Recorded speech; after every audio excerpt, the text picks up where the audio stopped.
Hey there. Tonight, we're not walking in the footsteps of lords or knights. We're moving quietly through the shadows, with the servants who made the castle run while rarely being seen. The scullery maid scrubbing before dawn. The spit boy turning meat until his arms go numb. The laundress with frozen hands. The guard pacing in silence while everyone else sleeps. This is their story. Not one of glory or grandeur, but of relentless work, aching limbs, and quiet strength. 10 lives, 10 days, all under one roof, but in entirely different worlds. If this kind of soft, grounded history helps you unwind, feel free to like the video and subscribe, but only if it truly brings you peace. And drop a comment letting me know where you're listening from and what time it is. I love seeing how far these quiet stories travel. So take a deep breath. Let the fire crackle. Dim the lights. And let's begin. Not with royalty, but with those who served beneath them. Good morning. You're awake. Not because you've had enough sleep. Don't be ridiculous. But because the stone floor you were using as a mattress has successfully leached the last bit of warmth from your body. Also, the cook stepped on you. Twice. That's just how your day begins when you're the lowest ranking life form in a medieval castle. Welcome to the thrilling career of a scullery maid. You are unpaid, unwashed, and largely unnoticed unless someone needs something cleaned or someone else to blame. You sleep beside the hearth because it's the only warm place in the kitchen, and by warm we mean marginally less cold than outside. Your bedding is a burlap sack filled with straw that has seen better decades. It smells like burnt fat, wet wood, and crushed ambition. Your shift, that's your one piece of clothing, is made of coarse, undyed wool that doubles as both pyjamas and uniform. It's been boiled maybe twice this year. Probably once. Possibly never. You rise before the sun. Before the roosters. Before God, it seems. Why? Because everything that needs to happen before the nobles wake, fire, water, bread, cleaning, is your responsibility. Technically not yours alone, but let's be honest, the other girls know how to hide when work is handed out. You haven't learned that trick yet. Or maybe you just weren't born slippery enough. The hearth is dead. The embers have gone cold overnight. That's bad. A scullery without fire is like a knight without armour. Still dangerous, but mostly just pathetic. You shuffle outside into the pitch-black courtyard, barefoot, because your shoes disintegrated last spring, and were repurposed as door insulation. The flagstones are wet and jagged. You gather kindling with hands too numb to feel splinters. Back inside, you crouch by the hearth and begin coaxing flame from damp wood and angry thoughts. Eventually the fire crackles to life, and you hold your fingers above it until they stop resembling corpse fingers. You're now ready for your next task, water. The castle does not have plumbing. It has you. You haul wooden buckets from the well. Gallons and gallons of water, heavy and sloshing, balanced on a yoke across your narrow shoulders. It takes multiple trips. Your arms burn. Your back screams. Your knees wobble like boiled barley. And you haven't even reached breakfast yet. By the time the kitchen staff starts filtering in, yawning, stretching, scratching, you're on your 4th trip to the well. No one thanks you. No one even makes eye contact. You are furniture with legs, that's all.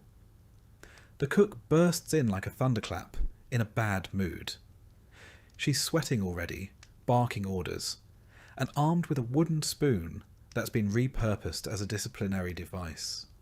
She shouts something about the stew pot still being crusty. That's your cue to start scrubbing Again.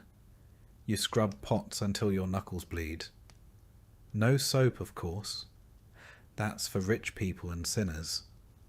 You use ashes, sand, and lye. If someone remembers to make it, the lye burns. So does the ash, in its own gritty way. You've developed something between a callus and a chemical burn on your right hand. The left one's worse. The scullery is a room of punishment disguised as a workspace. There's no ventilation. The one window is permanently clogged with soot. Everything smells like meat that's been boiled too long, and something else you don't want to identify. You spend most of your day hunched over basins, scraping grease from pewter trenchers, and slapping rats off the table with a ladle. Let's talk about rats. They run this place. You just work here. Mid-morning arrives. You haven't eaten. There's a heel of bread in your apron, hidden and dry as chalk. You gnaw on it behind the doorway, trying not to look guilty. You fail. A kitchen maid spots you, reports you, and now you're assigned to latrine pot duty for the rest of the week. Congratulations. Later, you get promoted to onion duty, which is just a fancy way of saying cry professionally for 2 hours. You chop onions until your face is a waterfall. No one asks if you're okay. Everyone assumes you're just weeping from your station in life.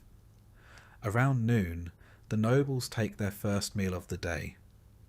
You carry in dishes, step precisely where you've been told, and do not make eye contact under any circumstances. Nobles don't like to be reminded that servants have eyes, or faces, or thoughts. You hold a pitcher for a full hour and are never asked to pour. Your arms go numb, that's normal. After the meal, you clean again. The same trenchers, now slick with gravy. Bones tossed carelessly under the table. Half-eaten pies, chewed grapes, and something that may have once been a fish. You scrape it all into the slop bucket. You're not allowed to keep scraps, but you might sneak one. Just once. Just the crust. Just the edge. Just enough to keep standing. Afternoon blurs into evening. You haul more water. You peel more roots. You mop the floor. You sweep the hall. You get blamed for the dog vomiting in the solar, even though you've never even seen the solar. Doesn't matter. You were there. Spiritually, as the sun sets, dinner prep begins. It's louder now, hotter. The hearth is blazing, smoke filling the rafters. Someone drops a pot. The cook screams. A fire nearly starts. You slap it out with your apron and keep moving. You're allowed to eat again, this time from a shared bowl passed between 5 girls. The stew is mostly liquid. A floating root, a grain of barley, and a suspicious chunk that might be squirrel. Doesn't matter. You eat it. It's food. Finally, dinner is served to the nobles. You stand nearby again, a background character in someone else's pageant. Your feet are soaked. Your back is locked. You haven't spoken in hours except to say, "Yes, cook." "Sorry, cook." Or, "It won't happen again, cook," whether or not you know what happened. Night falls. Dishes again. More scrubbing. Bones stuck to the pan like medieval cement. Your hands are shaking now. Not from cold. From exhaustion. You're dismissed with a grunt. You crawl back to your sack near the hearth. The fire has dimmed to glowing embers.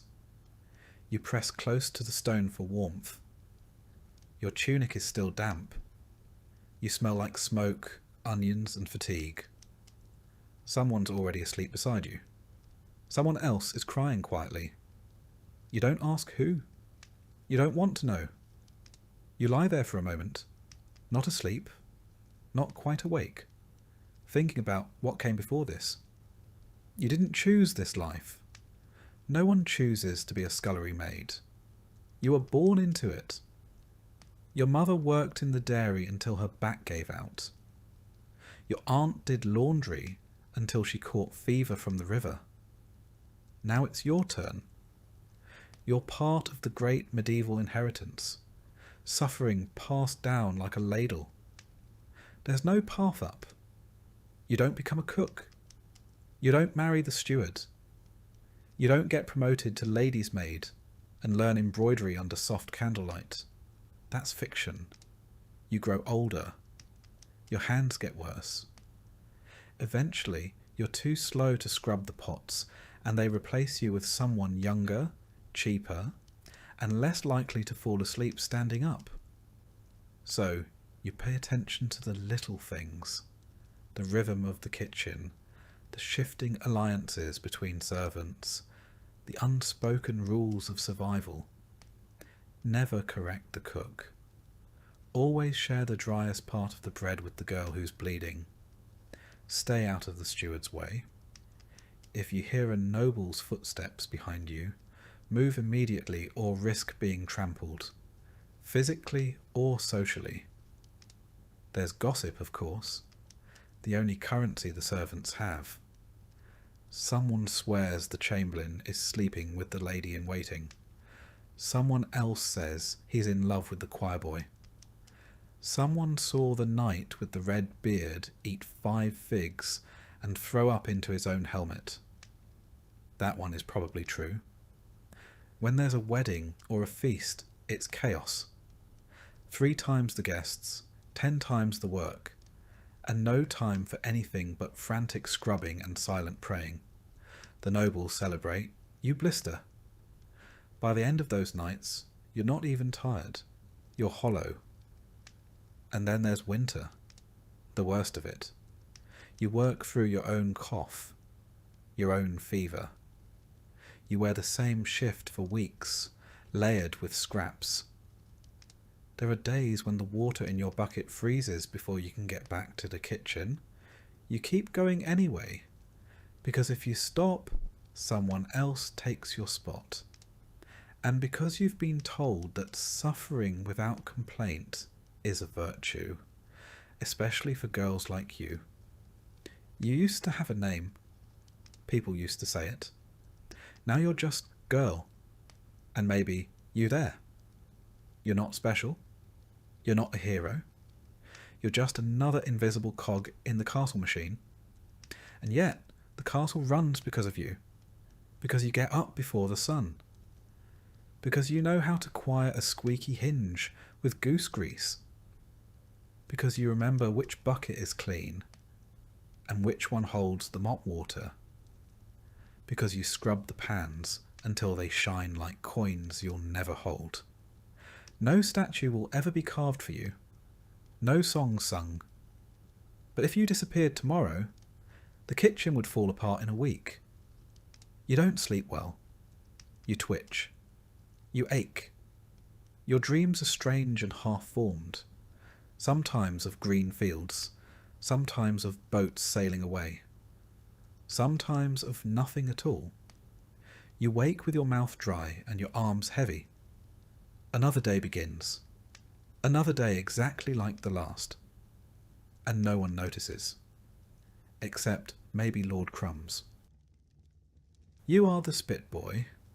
Congratulations or condolences.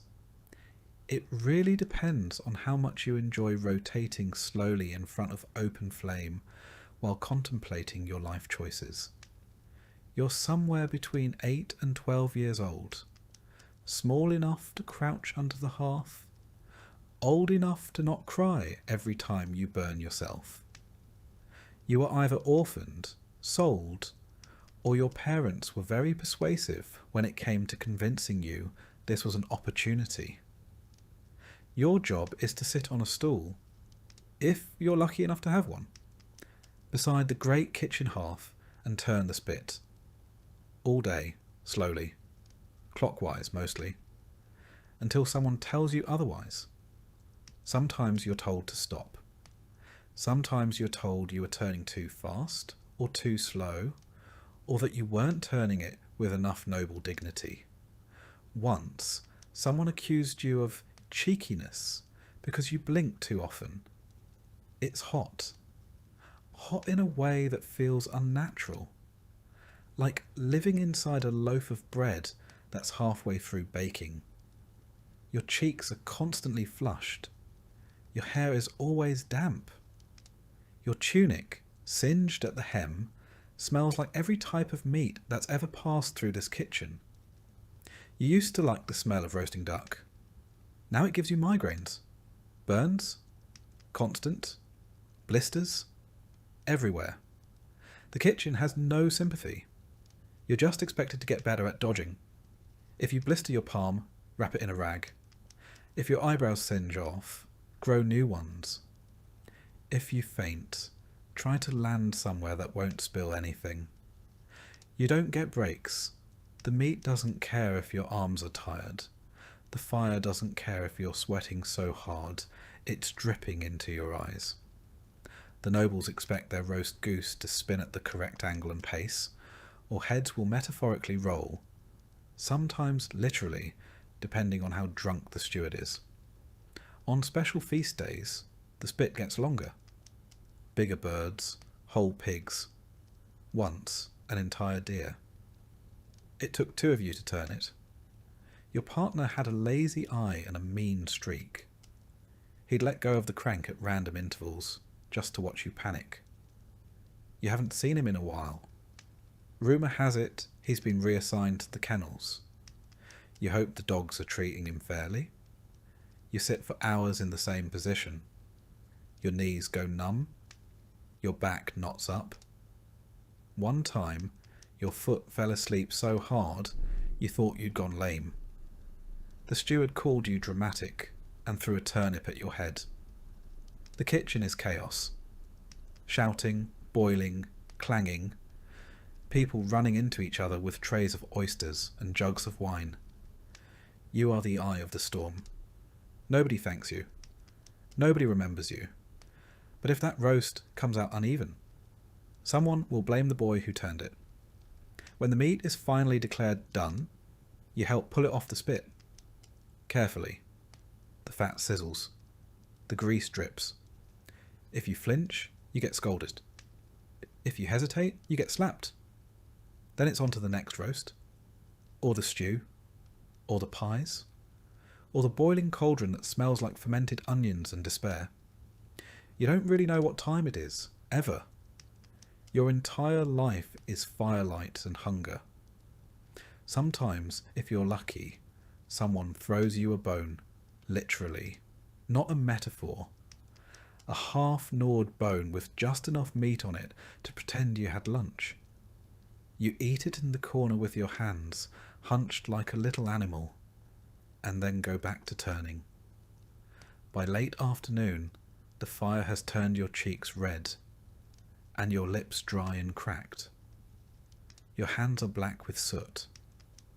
You've inhaled so much smoke that you cough like someone 4 times your age. You're still rotating. You hear the sound of plates clattering, and nobles laughing in the hall above. You'll never go there. You're not allowed. That room is clean and bright and full of soft chairs and white bread. You exist so they don't have to. Eventually, the feasting ends. That doesn't mean you're done. It means you now get to help carry trays of half-eaten meat back down to the kitchen. You don't get to eat it. You carry it. You scrape bones into a slop bucket, rinse goblets, and drag the roasting spit into the scullery for cleaning. It's heavy. Your shoulder aches. You pretend you don't feel the blister bursting under your palm. Someone shouts that the Lord wants a roast prepared for his hounds. You start the process all over again. The dogs will eat better than you tonight. Again. It's late now. Your tunic is stuck to your skin. Your hair is stiff with grease. Your hands are shaking, and not just from fatigue, from hunger too. You finally get a bowl of pottage. It's thin, just boiled grain and a few soft turnips. You slurp it down in the corner. You don't talk to anyone. There's nothing to say. Everyone's too tired to pretend they're people. You clean the tools. Dull knives, the spit, the hooks. Everything must be spotless before the steward's rounds. If he finds a smear of fat, you're scrubbing it with your own spit. If you're lucky. If not, you're on floor duty in the Lord's privy the next day. Night settles like smoke. The kitchen quiets. The last pots clatter into place. The cook finally stops yelling. You sit near the dying fire, too sore to lie down, too wired to sleep. A rat crawls past. You don't flinch. You're too tired to care. You think about your old life before the castle. You were a shepherd's son, maybe? Or your parents ran a mill? Maybe they still do. Maybe they forgot you. Or maybe they were just desperate. One less mouth to feed. There's no path out of this. The best you can hope for is that your burns heal properly and that your back doesn't twist too early. If you're lucky, maybe you'll graduate to assistant cook by age 20. If you survive that long. Winter is especially cruel. The castle walls are thick, but the draught still cuts through like a blade. Your station by the hearth should be a blessing. Warmth, light, fire. But it's not warmth. It's exposure. One side of your body roasts, while the other side freezes. You rotate like the meat. A human kebab of fatigue and frostbite. You don't have proper shoes. You wrap your feet in scraps and try not to stand in puddles. When you walk, your knees pop like old door hinges. When you crouch, you wonder if you'll ever uncrouch. There are days your fingers are so stiff from cold and burns you can't tell if you're holding the spit or it's holding you. And your health? You don't have that. Your cough has become part of your personality. Your skin peels from heat rash, then cracks from cold air. You smell constantly of scorched fat, which sounds delicious, but makes people avoid you. You've burned the same forearm so many times it looks like overcooked pork. No one offers a remedy. The apothecary is for nobles. You're told to rub it with pig lard and keep turning. The hierarchy in the kitchen is strict. You are beneath the kitchen maids, beneath the butcher's assistant, beneath the boy who fetches eggs. You are the lowest. Even the dog that begs for bones is higher than you. At least it gets scraps. Sometimes the steward nods at you. That's the highlight of your week. You wonder, not often but sometimes, what your life might look like if you ever left. Then you remember, spit boys don't leave. They either grow up to be other kinds of servants, or they don't grow up at all. You settle into your spot by the hearth again, legs folded, arms hugging your knees. The flames are lower now, but your skin still burns where yesterday's blisters cracked open. You stare into the coals and imagine what it might feel like to be warm without hurting. You don't know. You've never felt that. Outside, snow is falling. Inside, meat is sizzling. And in between them, forgotten and ignored, you keep turning, like you always do. You know how every castle or town needs someone to deal with the human waste? That's you. You're a gong farmer, which is a polite medieval way of saying professional human filth remover. If it goes in the chamber pot, you take it out. If it ends up in the latrine, you get it back out again.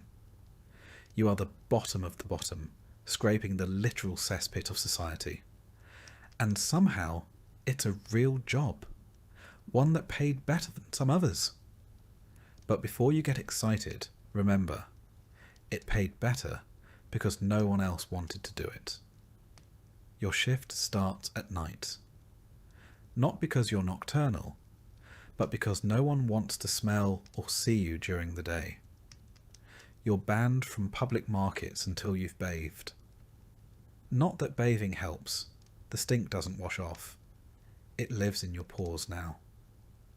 You're the reason people cross the street and pretend they didn't see you.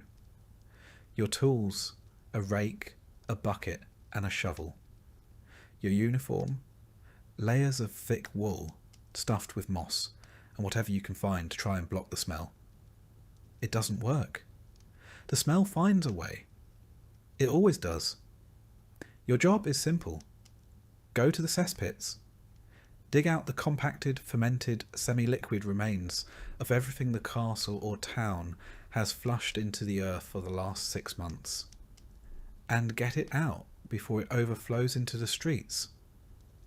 You climb down into the pit. Yes, down. Ladder optional. Rope if you're lucky. The smell hits you like a brick wall dipped in sewage and fermented despair. It burns your eyes, coats your tongue, and makes you wonder what choices in life led you here. You breathe through your mouth, but it doesn't help. Now you can taste it. You descend slowly, boots squelching on the moist slope of decomposing waste. The pit is ankle deep in places, knee deep in others, and bottomless in imagination. You rake through it all. The recent stuff is bad, but the older layers? That's where the nightmares live. Grey sludge, black crusts, slick masses that burble and shift as if they're thinking about becoming sentient. You don't ask questions. You dig. And what are you digging through? Human waste, of course. Animal waste. Broken chamber pots. Straw soaked with fluids you'll never identify. Bits of food. Bits of cloth. The occasional dead rat. The occasional dead other thing. Once you found a chicken. You still don't know how it got down there. You buried it with some dignity. Sometimes, if you're lucky, you find coins, dropped from nobles who used the latrine in a hurry. You pocket them. You've earned it. Once your bucket is full, you haul it out. You dump it into your cart, an open wooden box on wheels that creaks like it resents you. You repeat this process 12 times. More if the castle's had a feast recently. And you always do it at night, under torchlight, because the people above don't want to see the cost of their comfort. You work in silence. No one talks in a cesspit. Once your cart is full of what medieval records gently call night soil, you roll it through the quiet streets. The wheels leave tracks. The air behind you wilts. If anyone sees you, they gag or mutter a prayer. One kid once threw a cabbage at you. You threw something back. You're not proud of it. You head outside the town walls to the dumping grounds, usually near the fields. Because guess what? Waste gets reused. All that filth you collect? It becomes fertilizer. The very same nobles who won't look you in the eye are unknowingly eating vegetables grown in their own refuse.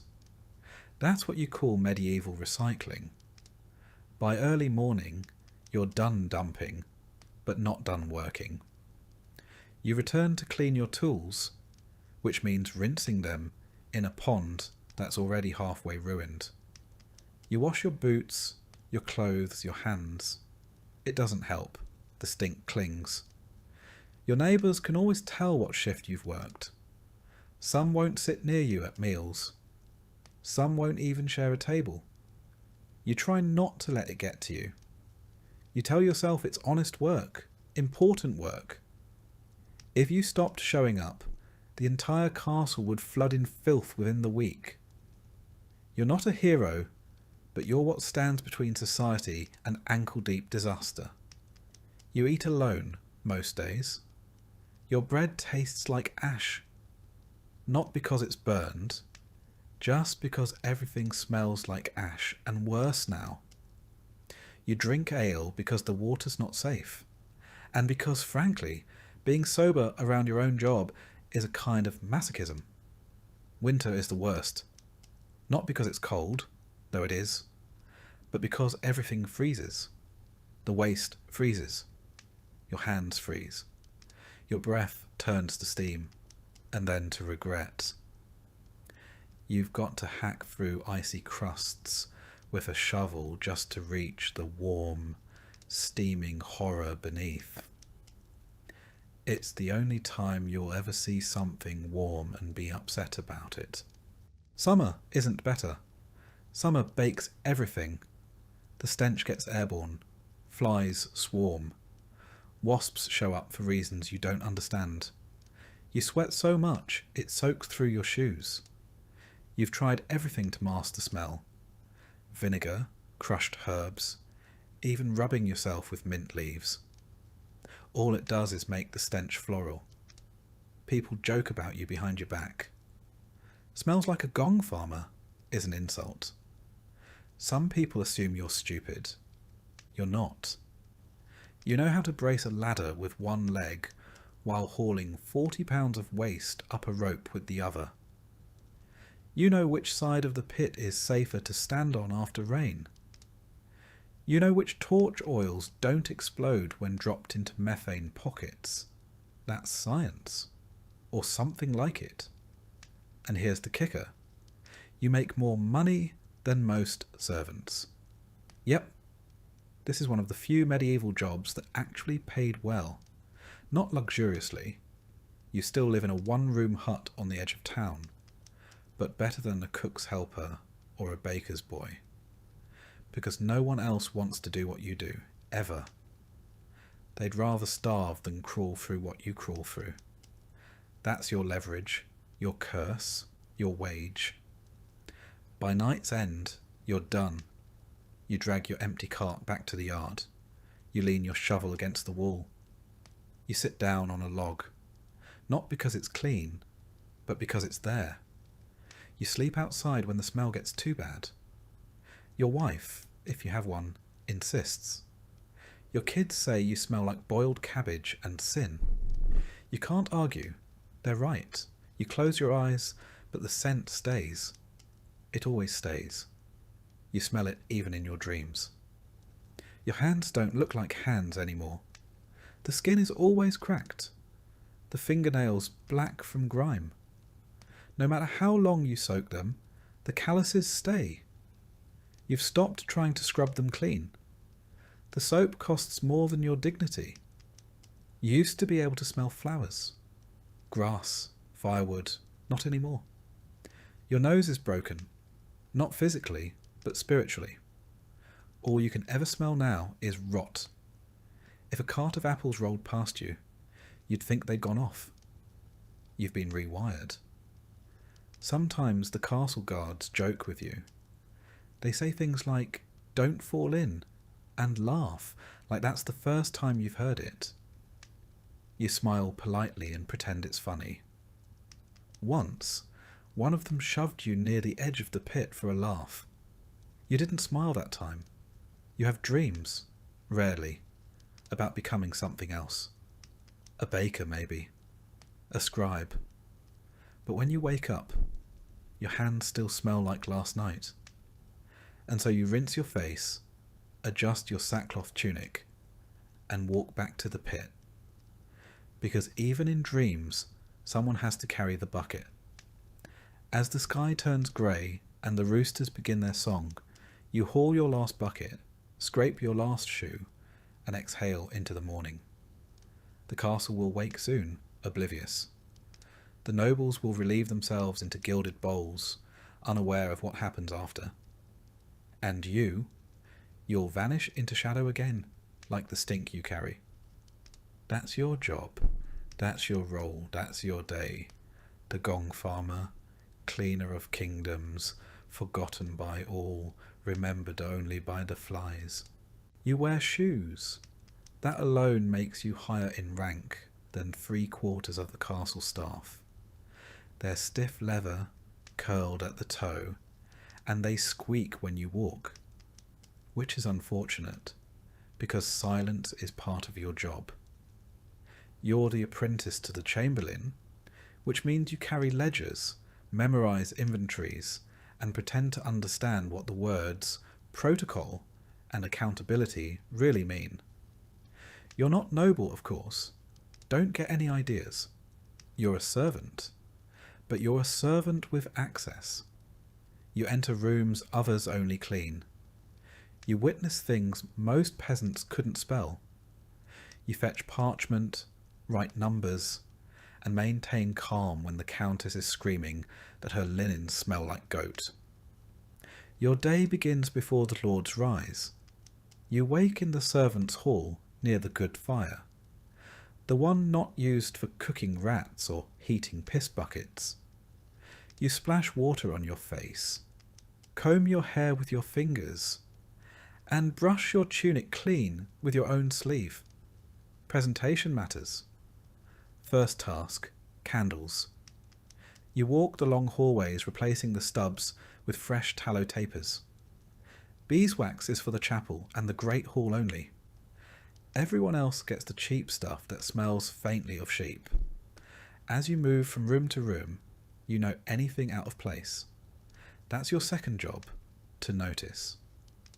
If the salt cellar is low, you write it down. If the wine stock is 2 casks short, you investigate. If the chamber pot in the guest room is full, you find someone else to deal with it. You delegate downward. It's tradition. The chamberlain is already awake, of course. He never sleeps, or so it seems. He's a narrow man with a sharp nose and sharper expectations. He smells faintly of ink and dried lavender. His robes are always spotless, and he always knows when you've made a mistake, sometimes before you make it. He speaks in lists. 2 bolts of woolen broadcloth, 4 barrels of lamp oil, 1 visiting friar with dietary demands bordering on heresy. You nod, write it all down, and pray you don't spill ink again. Last time you did, he made you recopy an entire month's ledger by candlelight, while the steward watched and chewed pickled herring directly into your ear. Your job is part clerk, part courier, part scapegoat. When the linens go missing, it's your fault. When the firewood is damp, it's your fault. When the lord's hunting dog defecates in the guest stairwell, somehow, still your fault. Mid-morning is for inspections. You follow the chamberlain through halls and chambers like a silent, scribbling ghost. He taps walls, lifts bed covers, tastes wine, sniffs rushes. You nod and record. You try not to sigh. Once you caught yourself yawning and spent the rest of the day organising dry peas by size and colour. You envy no one in this castle, except maybe the cook's dog, who at least gets to bark without consequence. Lunch is not a break. It's a logistical nightmare. Who eats what, when, and where? And who is seated 2 spots away from whom, so no one accidentally reignites a blood feud over pigeon pie. You carry seating charts, correct titles, and gentle reminders that Lady Cressida is no longer speaking to Lord Alric since the Lent wine incident. After the meal, the chamberlain reviews accounts. You sit across from him in the solar, reading aloud each line item. Wax, fish, salt, horseshoes, ink, wool, barley, mead, soap, barley again. The list never ends. Occasionally he asks you for the weight of a cask, or how many loaves can be cut from a stone of flour. If you hesitate, he raises 1 eyebrow. You'd rather be slapped. Then come the visitors, nobles from another estate, a wandering knight, some distant cousin who's somehow always between holdings. They arrive with trunks and egos and dietary needs. You show them to their chambers and take careful notes on what linens they receive. Not because anyone will thank you, but because someone will absolutely blame you when they vanish. You're also responsible for the castle's keys, or more accurately, for fetching them. The armoury key, the wine cellar key, the upstairs wardrobe key that fits nowhere but is still important. You carry them in a pouch tied tightly to your belt, and you touch them reflexively like prayer beads. Losing them would be a career-ending scandal, possibly a beating, possibly exile, possibly worse, permanent latrine duty. By late afternoon, the lists have turned to logistics. A shipment of salted herring is late. A bolt of velvet has gone missing. A priest drank too much and is asleep on the chapel floor. The kitchen is out of vinegar. The stables need more hay. The steward has opinions. You listen, you nod, and you draft a polite response in the chamberlain's hand. Sometimes you draft love notes. Yes, really. There's a noble lady who insists on communicating only via letters. She dictates them to you behind a curtain while feeding her lapdog strawberries soaked in cream. You write what she says, edit out the madness, and deliver the wax-sealed nonsense to a knight who blushes like a baker's oven every time he opens one. Evening approaches. Candles again. You pass through the halls with a taper and a snuffer, relighting what's gone out, trimming what's burned too low. The halls are quieter now. The nobles drink, the servants breathe, and you are somewhere in between, not invited to either world, but required in both. You check on the guest rooms again, fluff the rushes, straighten the curtains, ensure that no one has died, spilled wine, or eloped without proper documentation.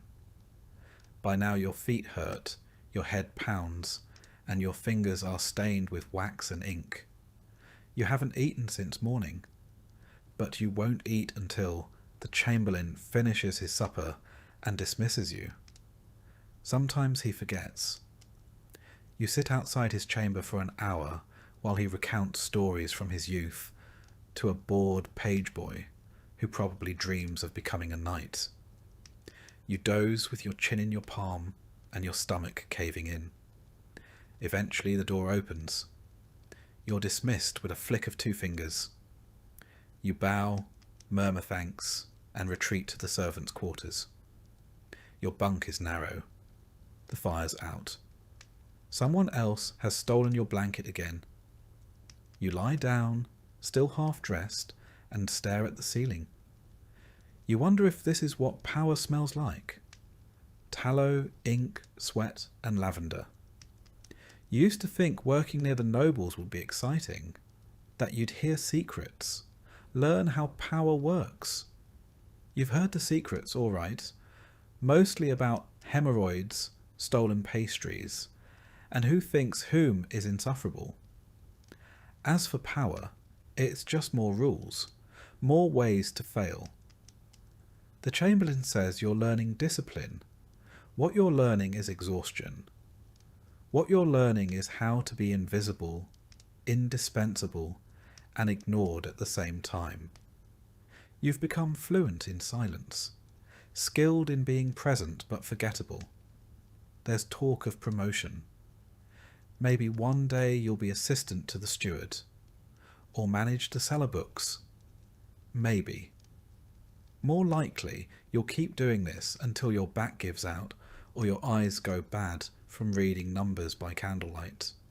There's no pension, just a slower decline, and still you show up, because your work keeps the chaos stitched together, because the castle doesn't run without you, because someone needs to make sure the salt stock matches the winter ration plans, and because if you don't, someone will notice. You drift off to sleep counting barrels in your head. You dream in inventory. You wake when the first bell rings. It's still dark. You stand up, stretch your aching legs, and adjust your squeaky shoes. It's time to relight the candles. And begin again. The other servants tolerate you. Barely. You're not one of them. Not anymore. You wear cleaner clothes. You use words like allocation and inventory. But you're not one of the nobles either. They forget your name even as you light their hearths and refill their inkwells. You exist in the middle, a walking reminder that power trickles down slowly and responsibility floods upward. And still, you show up. Because showing up is what keeps the castle standing. And tomorrow, like today, you'll carry the lists, count the candles, and be blamed for everything that goes wrong. You start your day in a barn that never quite sleeps. The horses stir before the sun rises, snorting clouds of steam into the frozen air, hooves clattering softly in stalls layered with straw and the occasional rat. You are the stable boy. That means you shovel, you brush, you haul, you get kicked, often, but mostly you apologise to creatures that outrank you in both grace and nutrition. You sleep in the hayloft above the main stable, if you can call it sleep. The floorboards are thin, and the horses below never stop shifting. You hear everything. A tail swishing, a hoof stomping, the unmistakable sound of something large defecating very close to your pillow. Your hands are already cracked before dawn. You pull on the same stiff boots, the same sour-smelling tunic, and climb down the ladder. The cold hits you like a slap from God. You start mucking out the stalls. One by one. Shovel, pitch, shovel again. It's not glamorous. It's not even tolerable. But it has to be done before the master of horse arrives, or else you'll spend the morning with a split lip and a lecture on discipline. You work fast, but not too fast. Moving too quickly spooks the horses, and spooked horses are worse than angry nobles. They bite, rear, and crush. You've already broken 2 fingers and once got a hoof to the ribs that left you coughing blood for a week. Still you love them, the animals. They don't lie. They don't yell. They don't pretend to be better than you. The stable smells like hay, manure, sweat, and horse, which is somehow worse and better than anything inside the castle. You don't mind it anymore. You've stopped smelling things the way regular people do. You know the scent of a healthy stallion versus one with colic. You can tell when a horse is nervous just by how it breathes. These animals make more sense than most people. After the stalls are cleared, you fetch feed. Heavy sacks of oats and hay bales stacked high in the loft. You lower them one by one, careful not to twist your back again like last winter. You nearly passed out and the master said, "He's faking it," before throwing a bridle at your head. Feeding is a delicate dance. Some horses are greedy, some are shy. Some will bite your hand if you reach at the wrong moment. You've got scars to prove it. You pat their necks, check their hooves, and whisper nonsense to keep them calm. They know your voice. They trust you more than most nobles ever will. Mid-morning means grooming.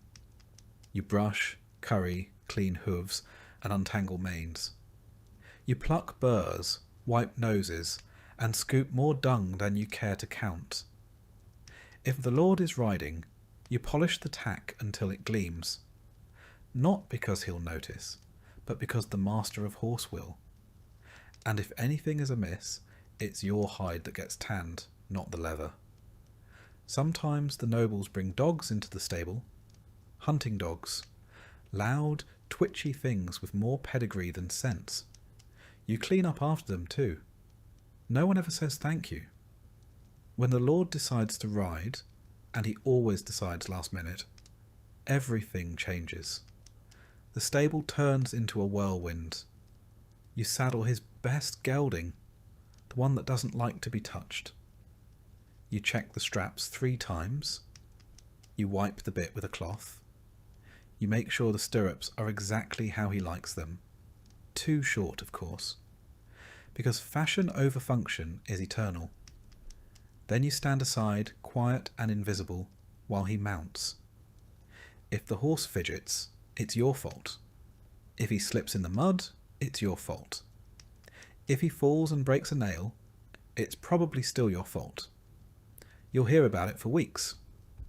In the meantime, you fetch fresh water, sweep the yard, and stack more hay. The smell of leather and sweat clings to your skin. Your shoulders ache, your arms throb. You've pulled muscles you didn't know existed and bled in places that shouldn't. You get a break sometimes, but it's not restful. You sit on a stool, sip warm ale from a tin cup, and stare at the dust motes drifting through the air like exhausted ghosts. You don't talk.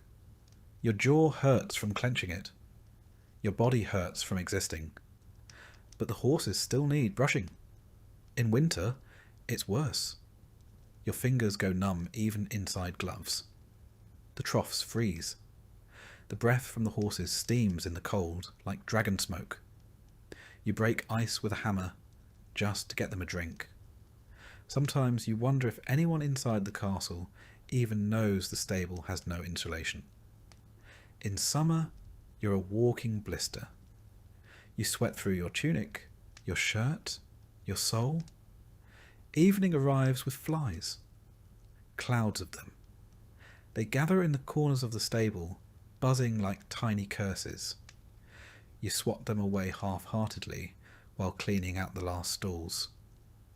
One of the older mares has soiled her bedding 3 times today. She's nervous. Bad weather is coming. You feel it in your joints, the way the air shifts. You know before the sky even darkens. You sweep again. You rake again.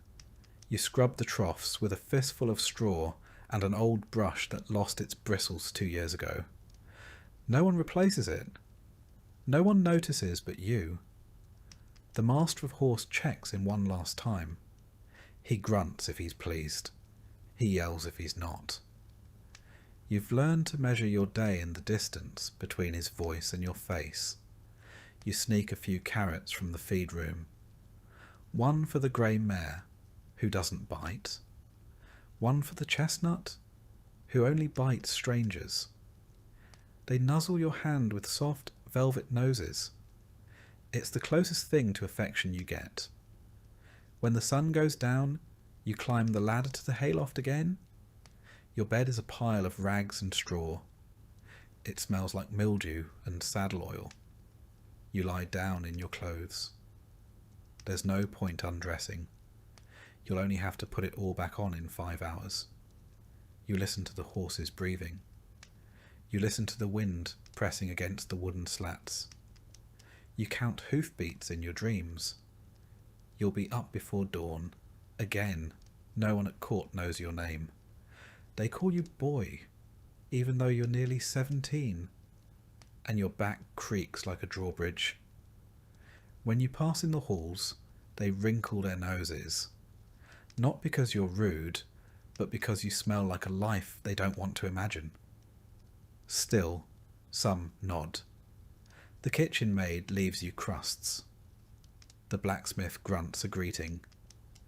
Once, a knight gave you a silver coin because you calmed his stallion before battle. You still have it. You don't plan to spend it. It's proof that you're not invisible. You're not stupid. You know you won't rise high. There's no ladder from stable boy to steward, no horsebrush that turns into a sword. You're not going to become a knight, not even a squire. But you know animals, and that's something. You know how to wrap a wound, calm a foal, and spot a lame leg before it gets worse. You matter in a quiet way. You've seen what happens to boys who can't take it. They leave, or break, or disappear one night after a whipping. No one asks questions. You do your job and keep your head down. In bad weather, the stables leak. In summer, the hay rots. In winter, your breath ices on the rafters. But the horses are still there, waiting, breathing, trusting. And that's enough. Not always, but most days. So you close your eyes, listening to the weight of hooves in straw, the creak of wood, and the soft breath of creatures that never judged you. Tomorrow it starts again. You are the stable boy, and the horses need you. You don't stay for the praise. There isn't any. You stay because the horses know your voice, because they nicker when they hear your boots, because in a world full of orders, lies, and punishments, this is the one place where you're trusted, not for who you are, but for how you move, how you speak, how you listen. And that kind of trust, that's rare, even in a castle. You wake up with a paw in your mouth. Again, it belongs to a turnspit dog, short-legged, long-bodied, vaguely miserable, like a sausage with trauma. He's sprawled across your straw pallet, snoring softly, his fur matted with kitchen grease, and what might be duck fat. You don't mind. He's warm. And honestly, he smells better than most of your co-workers. You're the turnspit dog keeper, which means you are the invisible, overworked, underfed bridge between noble cuisine and the medieval animal treadmill. Yes, that's a thing. The dogs run, the spit turns, the meat cooks, and someone has to make sure the dogs don't die, snap, or sit down mid-roast. That someone is you. Your shift begins before the fire's even lit. You get up, stretch your back until it clicks, and immediately step in something wet. Hopefully water. Probably not. The dogs are restless. They know what's coming. You haul the first of them from the pallet. A stubborn mutt named Snipe. He bites you. Lightly. You deserve it. He's been on spit duty 3 days in a row. You rub his ears, mutter an apology, and lead him into the kitchen. The fires are already smoking. The cook is yelling about Swan again. You open the turnspit wheel. It looks like a hamster wheel, if hamsters weighed 30 pounds and had job-related trauma. Snipe crawls in. You latch the gate behind him. He starts walking.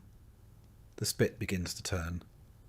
The roast, boar maybe, begins to spin. Now you watch.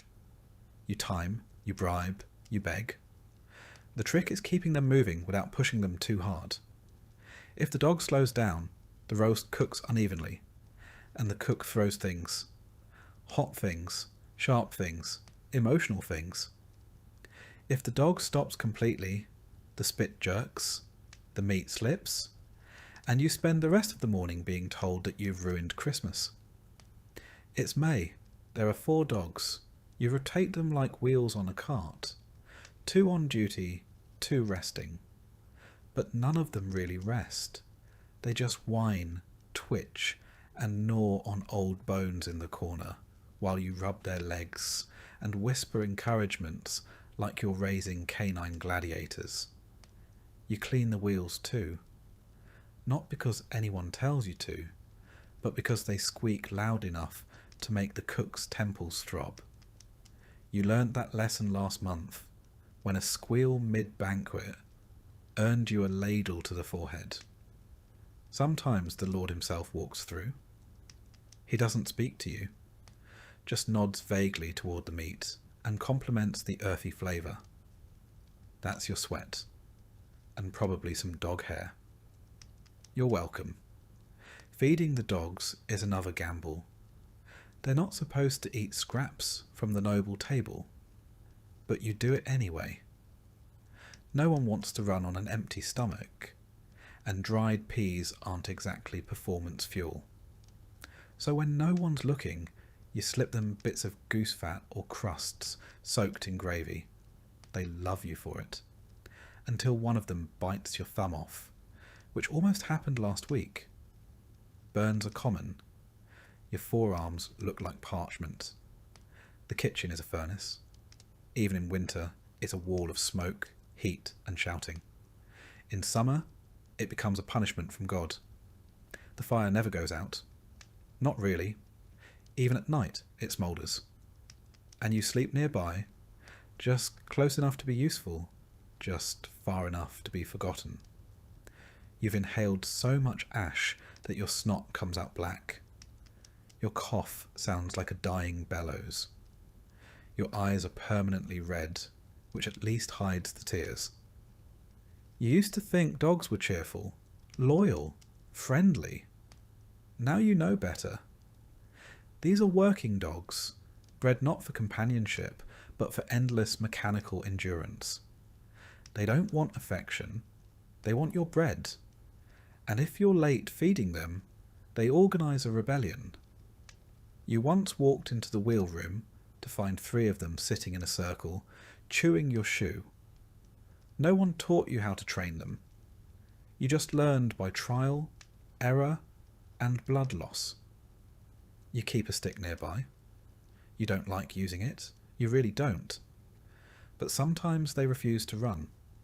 Sometimes they dig in their paws and stare at you with the eyes of an animal who knows it's part of a joke it can't understand. You've named them all. Snipe, Button, Maud, Guts. Guts is the mean one. He only likes you when you feed him bacon grease. Otherwise he growls like a brewing storm and snaps at your ankles when he's off duty.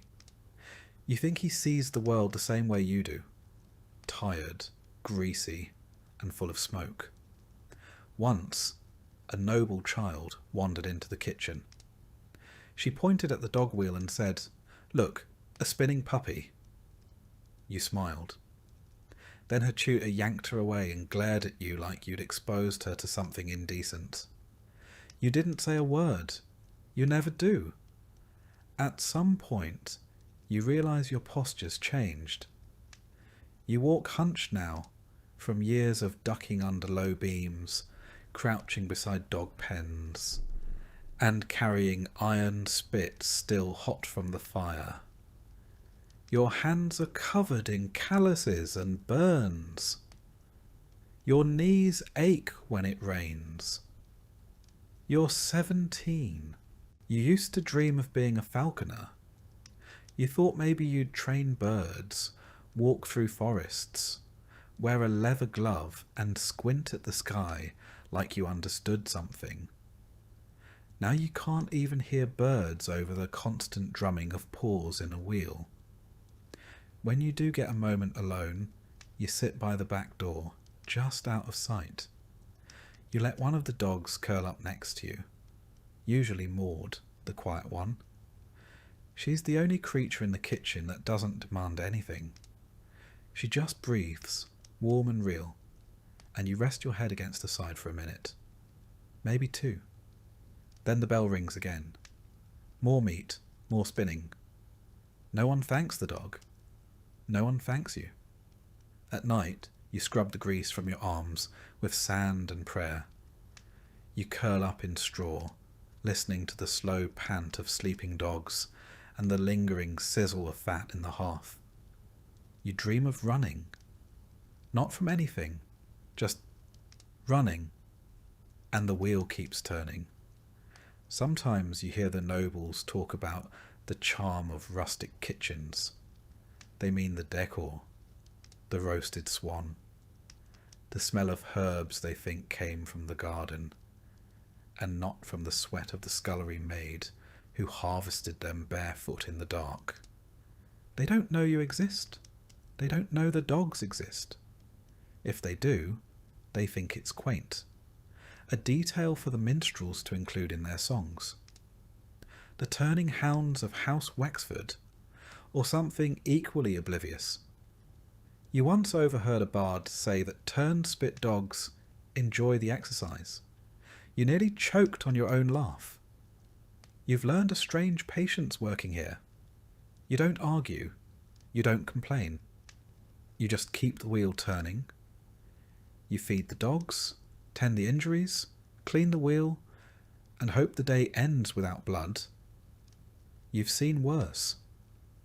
One boy got his hand caught in the gearing last year. He doesn't work here anymore. You're not sure if he died or just became someone else's problem. You have a small cloth pouch hidden behind a beam. Inside is a bit of cheese you've been saving, a button shaped like a flower, and a dog's tooth. Guts lost it during a particularly bad day. You keep it like a relic, a reminder that even the meanest dog can break under pressure. Your ears ring from the shouting, from the heat, from the spin. Your bones hurt. Your stomach is never quite full. But every once in a while, one of the dogs nuzzles your arm after a long run, and in that brief, strange moment, you feel seen. Not by the castle, not by the cook, but by something living. And for now, that's enough. Because in this place, even the smallest kindness, a warm side, a steady breath, a dog that doesn't bite, is worth holding on to. Especially when the fire never goes out and the wheel never stops. You fall asleep to the sound of paws on wood, and wake to the same, as if the night itself is on a spit, slowly turning. You wake well before dawn, in darkness and cold. The castle walls don't hold warmth, not for the likes of you. The embers in the hearth are long dead, and your breath fogs in the air above your rough blanket. You sit up, every joint stiff from yesterday's labour. Your hands are already sore, though you haven't touched water yet. You are the laundress. And that means water, soap, fire, and pain. You dress quietly, pulling on a damp wool kirtle that smells faintly of smoke, tallow, and lye. The apron goes over it, stained and stiff with salt from old sweat and splashes of boiled linen water. You wrap a scarf around your hair, shove your feet into cracked leather shoes, and move like you're already late.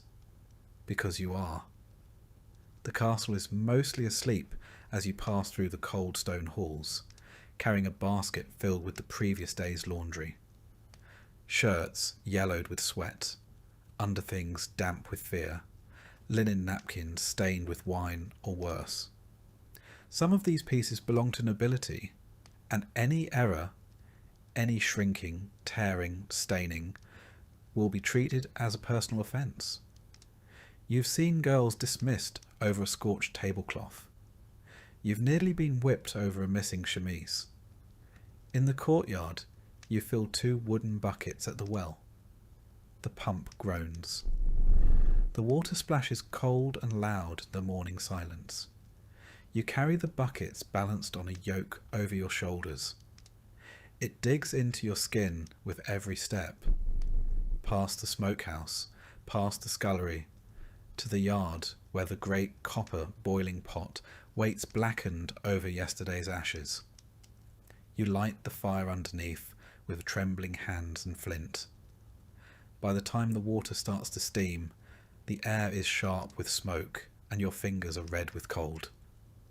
You mix in a scoop of lye, made from hardwood ash you soaked and filtered last week. The liquid goes cloudy. You stir it with a long wooden paddle, careful not to let it splash. The burns on your arms are still healing from the last time you slipped. With the lye water heating, you sort the laundry. Coarse linens in one pile, fine ones in another. The lord's shirts and the ladies' undergarments are treated with reverence, not for what they are, but for what happens to you if they're returned imperfect. Woolens stay separate. You don't boil wool. You've seen a full cloak reduced to the size of a doll's coat in one careless afternoon.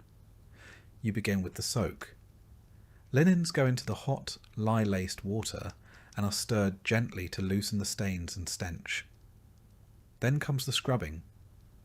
At a flat stone slab near the well, you kneel and press a servant's tunic down hard against the rock. You rub soap into the fabric. black soap, made of tallow and lye, harsh on the cloth and worse on your hands.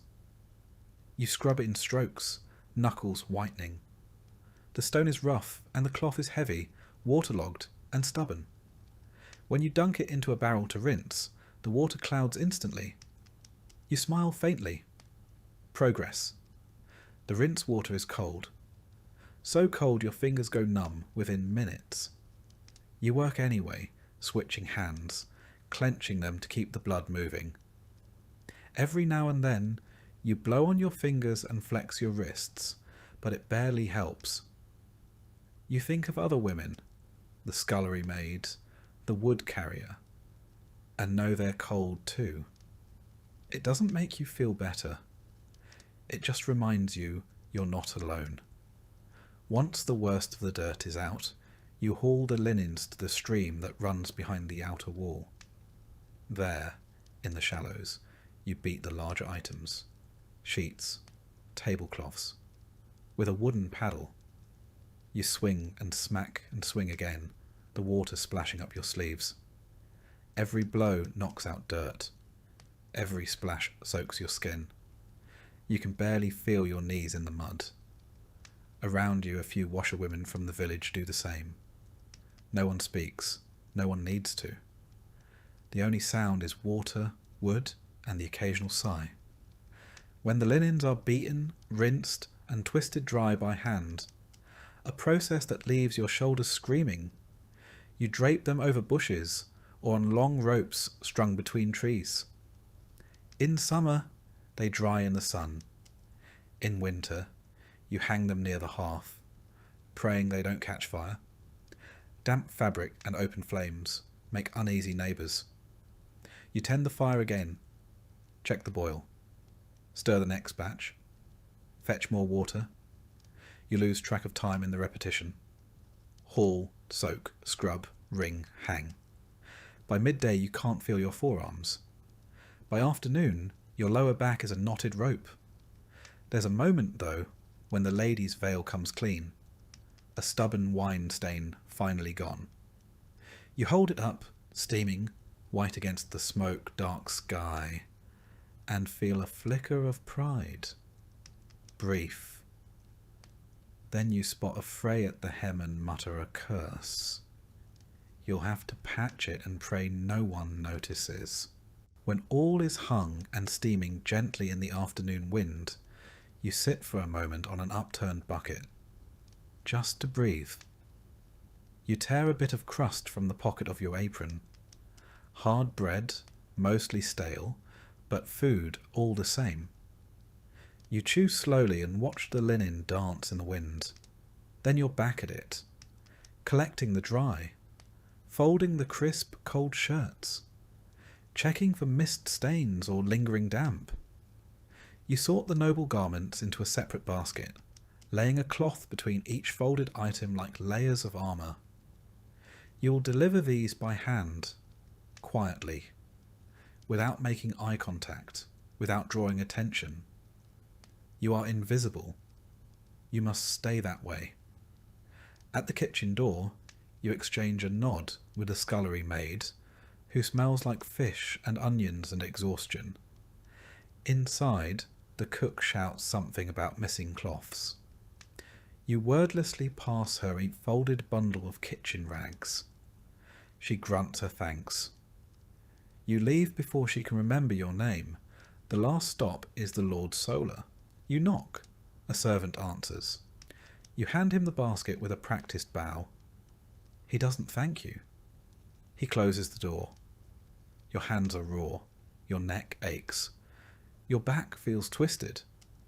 But nothing is stained. Nothing is missing. That means today was good. You return to the laundry yard to put out the fire, empty the tubs, and rinse the soapstones. A sheet has blown loose and lies half in the mud. You grab it before anyone sees. It's only a little dirty. You'll wash it again tomorrow. You don't complain. There's no point. At last, just as the sun begins to set behind the battlements, you sit again, this time longer. You hold your hands out, toward the fading warmth of the fire and feel the pain pulse back into them. Your nails are chipped. Your fingertips are peeling. But they still work. In your apron pocket, you carry a scrap of linen, a torn piece from a ruined towel. You've been sewing it into a handkerchief in quiet moments. There's no time for that tonight, but just knowing it's there gives you something that belongs only to you. You eat in the servants' hall, pottage, bread, warm ale. You eat quickly, quietly, eyes low. Then you return to your pallet near the chimney. Your shift is over. Tomorrow will be the same. Water, soap, fire and pain. But tonight you sleep. When all is hung and steaming gently in the afternoon wind, you sit for a moment on an upturned bucket, just to breathe. You tear a bit of crust from the pocket of your apron. Hard bread, mostly stale, but food all the same. You chew slowly and watch the linen dance in the wind. Then you're back at it, collecting the dry, folding the crisp, cold shirts, checking for mist stains or lingering damp. You sort the noble garments into a separate basket, laying a cloth between each folded item like layers of armour. You will deliver these by hand, quietly, without making eye contact, without drawing attention. You are invisible. You must stay that way. At the kitchen door, you exchange a nod with the scullery maid, who smells like fish and onions and exhaustion. Inside, the cook shouts something about missing cloths. You wordlessly pass her a folded bundle of kitchen rags. She grunts her thanks. You leave before she can remember your name. The last stop is the Lord Solar. You knock. A servant answers. You hand him the basket with a practised bow. He doesn't thank you. He closes the door. Your hands are raw. Your neck aches. Your back feels twisted. But nothing is stained. Nothing is missing. That means today was good. You return to the laundry yard to put out the fire, empty the tubs, and rinse the soapstones. A sheet has blown loose and lies half in the mud. You grab it before anyone sees. It's only a little dirty. You'll wash it again tomorrow. You don't complain. There's no point. At last, just as the sun begins to set behind the battlements, you sit again, this time longer. You hold your hands out toward the fading warmth of the fire and feel the pain pulse back into them. Your nails are chipped. Your fingertips are peeling. But they still work. In your apron pocket, you carry a scrap of linen, a torn piece from a ruined towel. You've been sewing it into a handkerchief in quiet moments. There's no time for that tonight, but just knowing it's there gives you something that belongs only to you. You eat in the servants' hall, pottage, bread, warm ale. You eat quickly, quietly, eyes low. Then you return to your pallet near the chimney. Your shift is over. Tomorrow will be the same. Water, soap, fire and pain. But tonight you sleep. You've seen this before. If she rolls too much, she could twist something inside. You throw open the stall and grab her halter. She thrashes, nearly catches your leg, but you hold on. You tug her up, walk her in tight circles. Her eyes roll white. You keep whispering, keep moving. A stable master shows up eventually, curses, and takes over. You step back, shaking. Your arms are covered in dirt and spittle. Your tunic is ripped. But she's standing now. That's something. You return to your rounds. 2 new guests have arrived. Their horses are skittish from the road. You soothe them as best you can. Soft words, firm hands. One of them nips your sleeve. Another stomps and misses your toe by a hair. You fill troughs again, fetch more hay, sweep the aisle for the 3rd time. You mend the torn girth strap with twine and a bone needle. It's not pretty, but it will hold. The sun sinks behind the outer wall. The wind picks up. You close the stable doors, hang the lanterns, and check each horse one last time. You rub noses, check hooves, refill water buckets. You pat Smoke's neck, avoid Gorse's teeth, and scratch behind Willow's ears. When it's all done, you climb the ladders to the loft. You peel off your boots and flex your raw feet. You're covered in dust, hay, and sweat. But no one was kicked, nothing burned, no horses escaped. That makes it a good day. You eat a second meal in the loft, some cheese you traded a favour for, and a hunk of onion bread too hard for the kitchen to keep.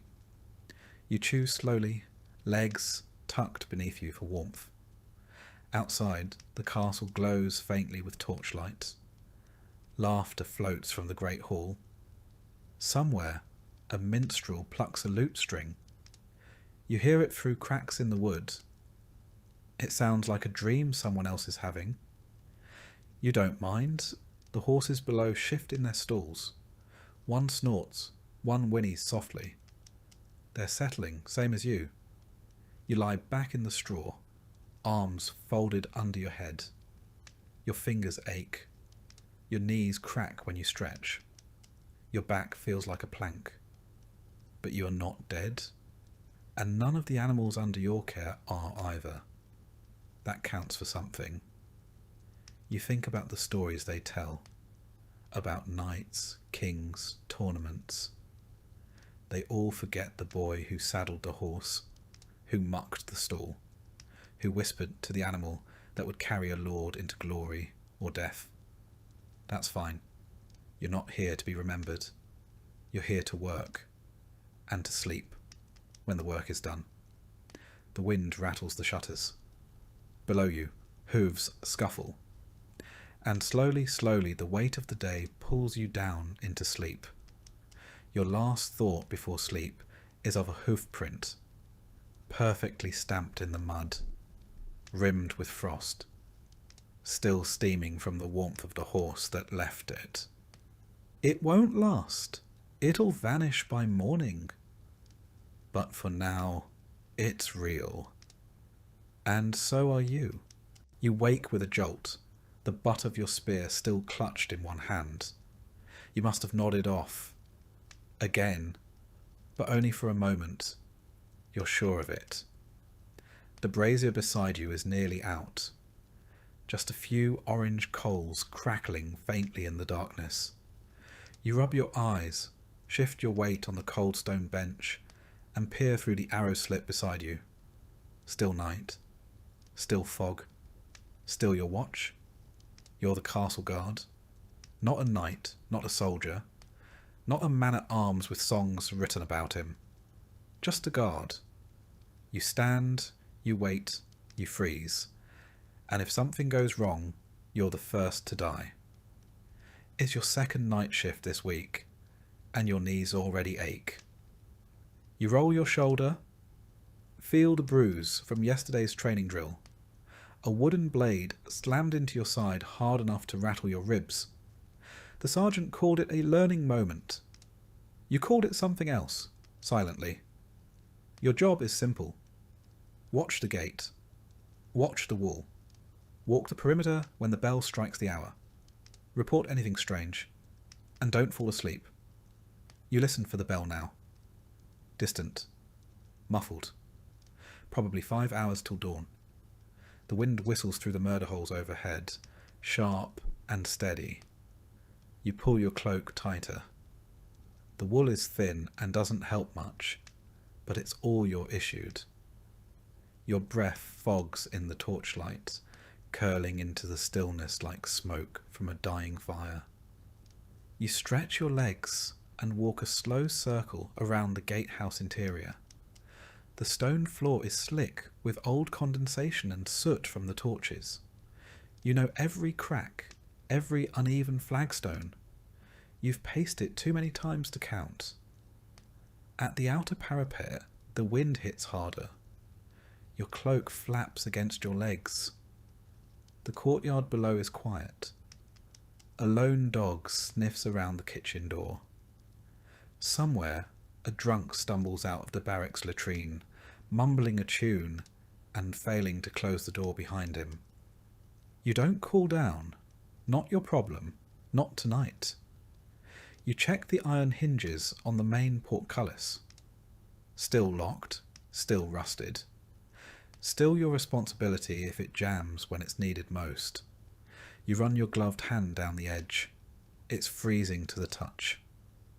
You think about the day shift. Better in some ways. Sunlight, warmth, people to talk to. But during the day there's shouting, drills, inspections. At night you're alone, forgotten. Except if someone breaks in. Then suddenly everyone remembers the night guard. Back inside, you take your seat again. You tilt your head and rest it briefly against the cold stone wall. Your helmet's off.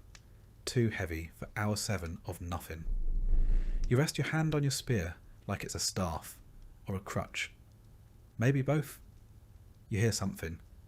A sound just beyond the gate. Not a voice. Not quite a footstep. You stand too fast. Your knees complain. You move toward the door. Grip your spear. Hold your breath. It's nothing. A bird, maybe. Or the gate settling in the frost. You wait a few moments longer, then exhale slowly and return to your post. False alarm. You're jumpy tonight. Can't afford not to be. You sit again, slowly. Your joints creak like a drawbridge. You pull a strip of dried meat from your pouch. Cold, hard, a bit of gristle stuck to the edge. You chew slowly, jaw aching. This is dinner. Once, a noble boy sneered at your meal as he passed. He had a pastry in one hand and a silk handkerchief in the other. You didn't say anything. You just kept chewing. That's what guards do. Keep chewing. Keep watching. Keep standing. Until they don't. You remember your first winter watch. Toes numb for days. Fingers purple. Skin cracked and bleeding. You learned the trick of wrapping wool inside your boots, layering grease cloth under your gloves. It helped. A little. Midnight bells toll. You stand and make your round. From the eastern tower to the west, past the armoury, past the chapel. You pause there. Light flickers in the chapel window. The priest must be praying again. He never sleeps either. You climb to the wall walk and scan the woods beyond the outer bailey.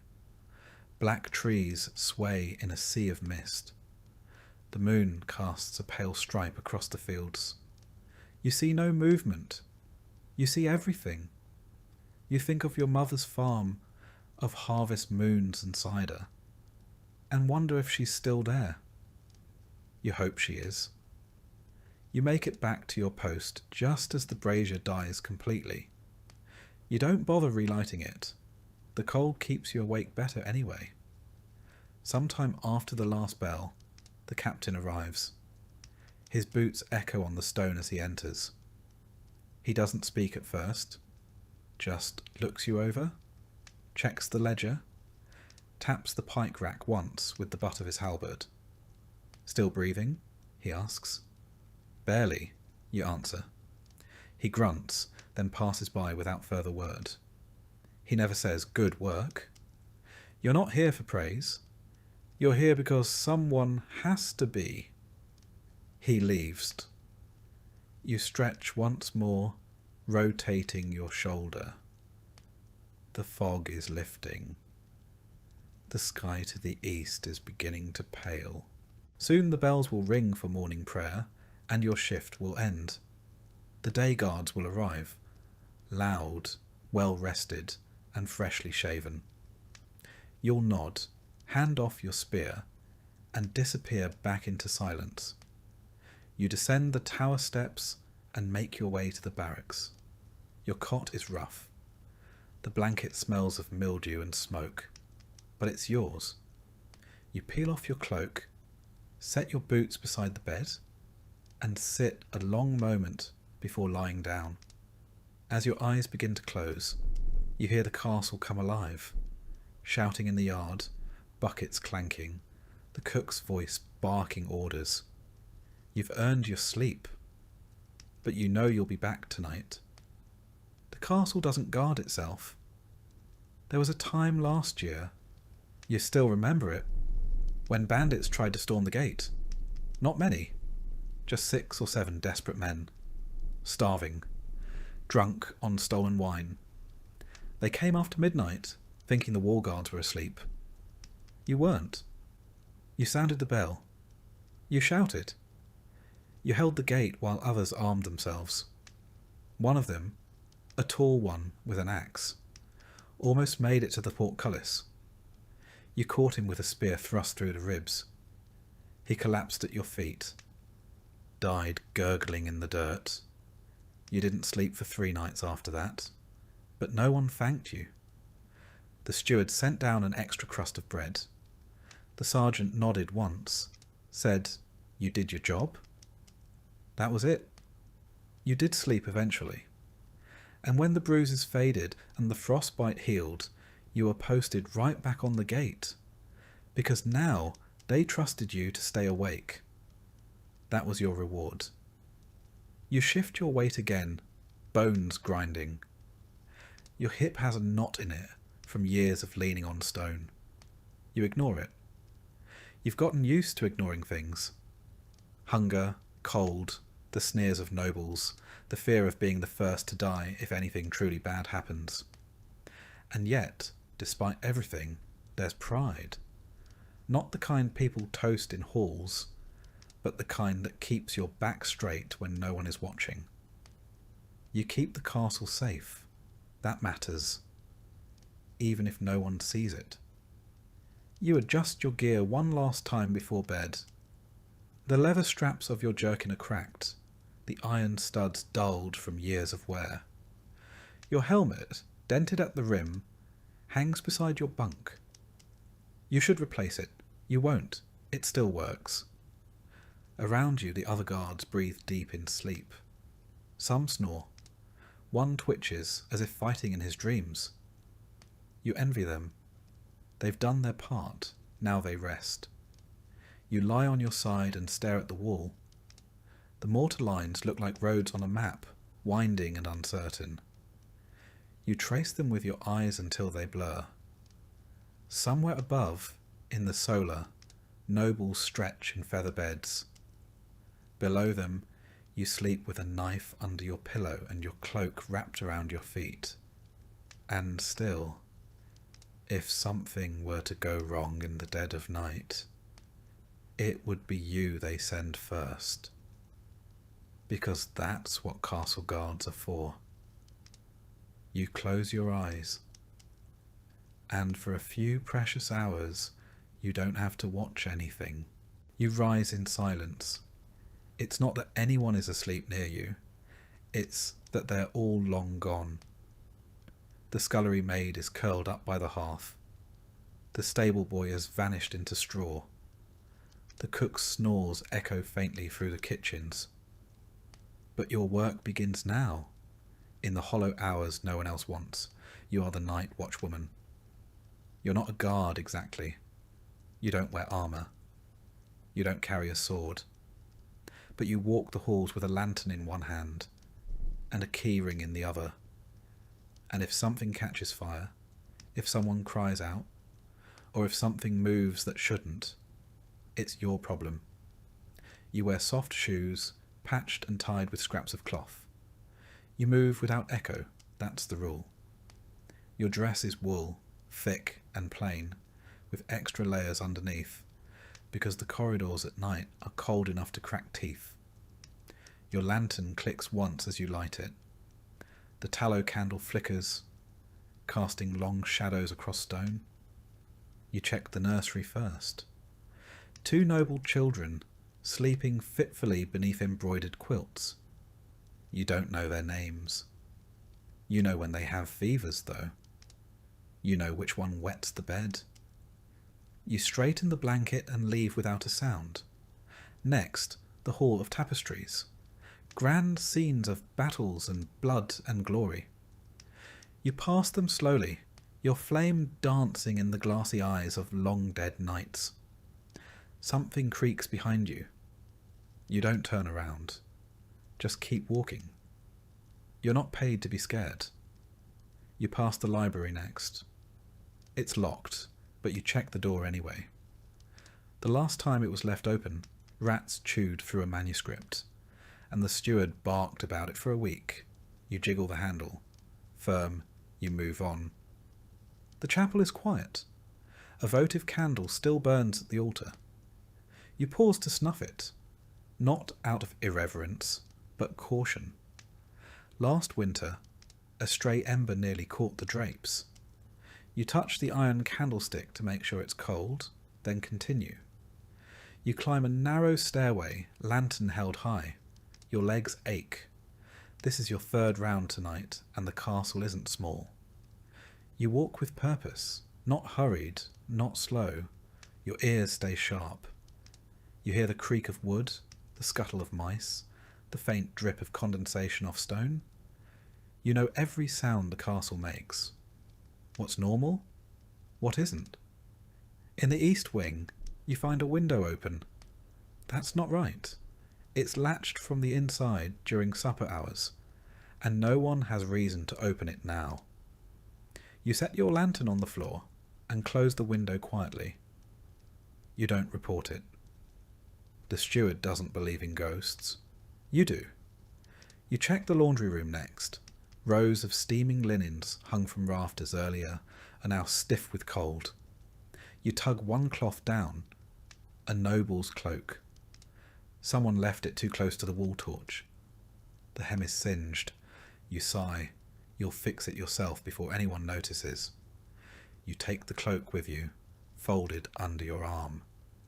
You'll mend it in the still hour before dawn, when the fire is low and your fingers shake from exhaustion.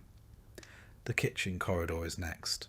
A pot left on the hearth still steams faintly. You lift the lid. Onion broth, thin and sour. You dip a crust of bread into it, careful not to take too much. Just enough to feel like a person again. You don't eat with the others. You're not on their schedule. No one saves you a plate, but you've learnt which shelves hide a wedge of cheese or a shriveled apple. The cook pretends not to know. Maybe she pities you. Maybe she once walked these same halls. You check the stair to the Lord's Solar. You do not go up. You're not permitted. That's where the other world lives. The world with feather beds and warmed slippers and voices that ring with command. You just watch it from below. You head toward the servant dormitory. A baby cries behind one door. You knock gently. A mother opens, bleary-eyed. You pass her a flask of warm water. She nods, thanks you without speaking. You leave her to it. Sometimes, when the castle sleeps, the walls feel alive. Not haunted exactly, but heavy with all the lives passing through them. The floor beneath your feet was scrubbed by 1,000 women before you. The stone arch above you was carved by someone who's been dust for centuries. You don't feel small, you feel connected. That's what keeps you moving. You take your final round just before dawn. The lantern is low now. You tilt it to coax out more light from the stub of candle, but there's not much left. The flame flutters, casting dancing shadows along the hallway walls. You pass through the lower storerooms, eyes peeled for anything out of place. This is where the rats come, where a spark could start a fire that would eat the whole castle. You pause by the armory door. It's cracked. That's wrong. You step inside, heart quickening. You don't have a weapon, just your keys, just your voice. You scan the racks. Swords, pikes, axes, all accounted for. You check the back wall. Nothing. No one. A draught must have nudged the door, or someone left it unlatched. Still, you shut it firmly and slide the bolt home. Back at your seat near the kitchen hearth, you finally let yourself rest. You set the lantern beside you, unwrap the cloak you carried, and pull out needle and thread. The mending takes time. Your stitches are slow, but even. You've done this before. You finish just as the bells toll for morning prayer. The castle stirs. A door creaks. Someone groans. Another day begins. You fold the cloak. You return it to its peg. You climb to your cot above the linen stores, barely more than a shelf. You tuck your legs beneath your skirt, curl into yourself like a letter unopened, and close your eyes. The castle breathes around you. You sleep. There are moments in the middle of the night when you forget the hour entirely. The castle exists out of time, its own little world of shadow and draught and silence. The walls breathe, the rafters creak. You've learned to tell which sound means loose timber and which means wind. You carry a small pouch of salt in your apron, not for seasoning, for protection. The old cook told you once that evil things dislike salt, that if you ever saw something that didn't belong in the halls, you should throw it at its feet. You've never had to, but the pouch stays. In the east corridor, near the old chapel, there's a patch of stone colder than the rest. No matter the season. You step over it every time. Just a habit. No one talks about it. Sometimes a nobleman's mistress will be out late, slipping from one chamber to another. You pretend not to see. You keep your eyes down, your keys quiet. Secrets are not yours to keep, but they are yours to carry. You once caught the steward himself stealing candles, taking them from chapel stores to light his own hearth in winter. He locked eyes with you, said nothing. Neither did you. But a week later, you found a thick blanket folded on your cot. No explanation. You never mentioned it. These are the quiet trades of castle life. The unspoken debts and wordless bargains, made not in coin, but in silence and stitches. And you are fluent in them. In the quietest part of the night, just before the birds begin to stir, you sometimes pause beneath the great window overlooking the courtyard. You let the lantern hang low, just for a moment, and you look up. The stars shimmer, hard and cold, and far beyond reach. But they're always there. No matter what happened that day, no matter what burns or breaks, the stars return. You think of your mother's stories. She used to say the night had ears, that it listened to the women who worked while others slept. And maybe it does. You've whispered your share of wishes into its stillness, most of them practical, none of them answered. Still, the watching comforts you. You take a slow breath, stretch your aching arms, and begin walking again. The same halls, the same locks, the same long shadows. Because someone has to. Because someone always has. And tonight, as always, that someone is you.